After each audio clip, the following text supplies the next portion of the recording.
Hello friends, welcome back to my channel Deep से tech. आज हम लोग डिस्कस करने वाले जनरल साइंस का डे 4 जो कि है Newton's law of motion.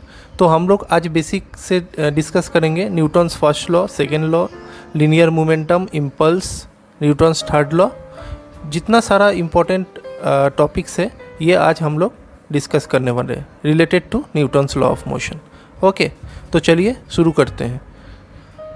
First law states that if the body is in the state of rest or motion, then it retains its same state until an external force is applied on it। देखिए, आप लोगों को बहुत सारा book में बहुत तरह से डिफिनेशन मिलेगा, ठीक है, लेकिन हम कोशिश किए हैं सबसे शॉर्ट और सबसे इजी से समझ आए ऐसा डिफिनेशन बनाने का अपने मन से। उसी को अपने मन से हम बनाए हैं, ठीक है, और आप लोगों को इजी से समझ भी आना चाहिए। तो सब कुछ ध्यान में रखते हुए सबसे ईजीएस्ट वे से हम हर एक डेफिनेशन को बनाए हैं। ओके, देन चलिए इसको हम समझाते हैं। If it is the state of rest और मोशन, मतलब कोई भी बॉडी अगर स्टेट ऑफ रेस्ट में है या स्टेट ऑफ मोशन में है तो वो क्या करेगा, वो रिटेन करने का कोशिश करेगा। वो अगर कोई भी बॉडी मतलब स्टेट ऑफ मोशन में है, मतलब वो चल रहा है, तो वो कोशिश क्या करेगा, वो अगर सडनली वो रेस्ट में आ जाए तब भी वो कोशिश करेगा बॉडी की मोशन में रहे। अगर एंड वाइस वर्सा, मतलब अगर रेस्ट में रहे तो वो रेस्ट में ही रहने का कोशिश करेगा। Then its retains its same state until external force, मतलब अनटिल एक्सटर्नल कोई फोर्स अप्लाई नहीं करेंगे तब तक वो रेस्ट या मोशन में रहने का कोशिश करेगा। Note, this is also known as law of inertia. इसको हम लोग लॉ ऑफ इनर्शिया भी बोलते हैं, ठीक है। आप लोगों के सुविधा के लिए एक एग्जाम्पल भी हम डिस्कस करेंगे। जैसे कि आप लोग समझ सकते हैं, when we are sitting in a running bus, मतलब रनिंग बस में हम लोग अगर बैठे रहेंगे तो अचानक अगर ब्रेक मारेंगे तो हम लोग क्या करते हैं, हम लोग थोड़ा सा आगे तरफ शिफ्ट हो जाते हैं।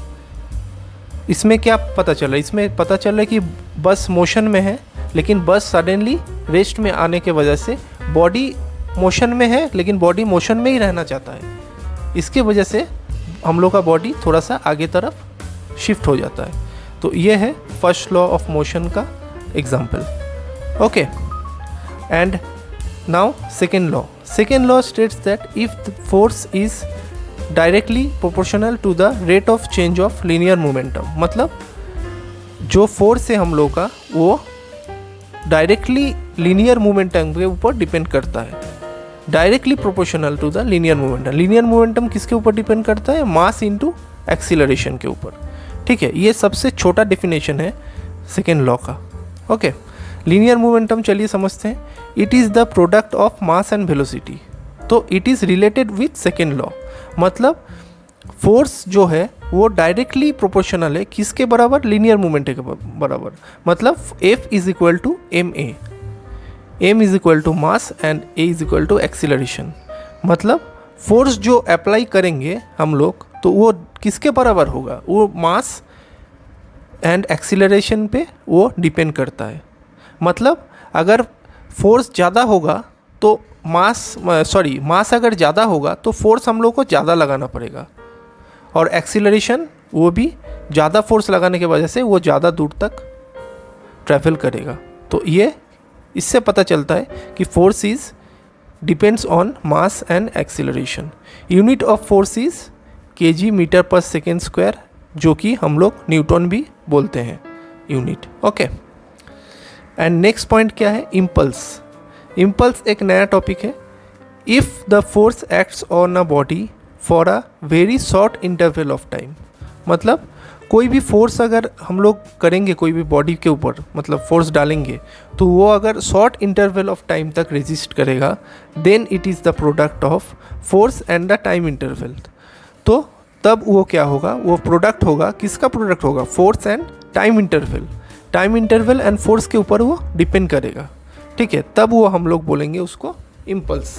Okay, impulse is equal to change of momentum.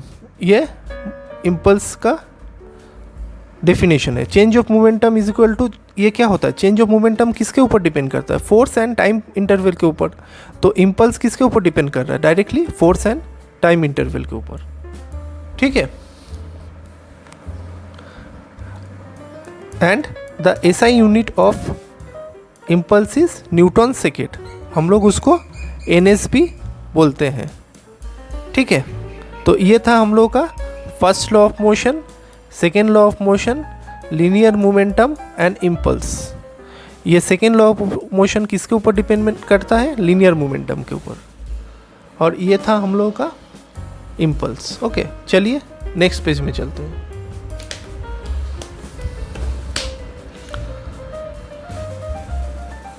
आज हम लोग ज़्यादा टॉपिक डिस्कस नहीं करेंगे, सिर्फ इतना ही न्यूटन्स लॉ ऑफ मोशन के बारे में थोड़ा सा डिस्कस करेंगे, बस दैट्स इट।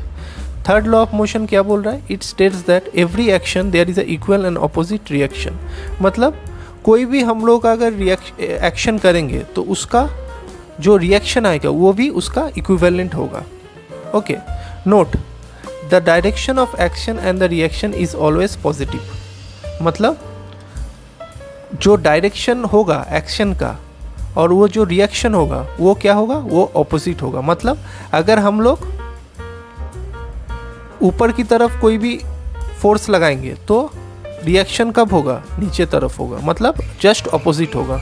अगर हम लोग इधर की तरफ फोर्स लगाएंगे तो रिएक्शन किधर होगा, इधर होगा, जस्ट ऑपोजिट होगा। ओके, तो ये एक इम्पॉर्टेंट टॉपिक मतलब पॉइंट है regarding third law. Okay, example भी बता दिए हैं। ऑन फायरिंग अ बुलेट, मतलब बुलेट जब हम लोग फायर करते हैं तब क्या होता है, तब बुलेट आगे जाता है और हम लोग का हैंड थोड़ा सा पीछे शिफ्ट हो जाता है। मतलब एक्शन कौन सा हो रहा है, एक्शन हो रहा है बुलेट फायरिंग, और रिएक्शन क्या हो रहा है, हम लोग का हाथ पीछे जा रहा है, वो हो गया रिएक्शन।